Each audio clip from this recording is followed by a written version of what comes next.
With Congo Square being located directly next to the French Quarter, people of European descent were introduced to West African musical traditions earlier on into New Orleans' founding.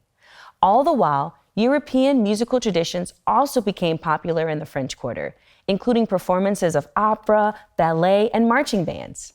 Let's dig a little deeper into this Afro-European fusion of New Orleans brass bands with the help of our own band, which I understand got bigger since the last time we saw them.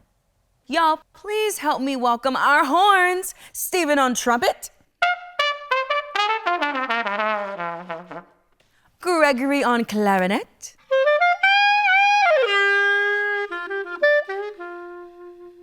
Zaria on saxophone.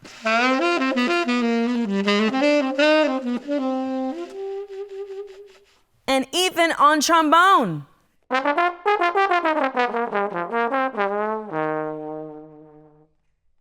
On this next song, we're going to combine our horn section with the rhythm section to play two early styles of New Orleans music. The first style is rather orderly, while the second style invites us to be lighter on our feet. See if you can match your movements to the music on one of the most famous brass band songs around, The Saints Go Marching In.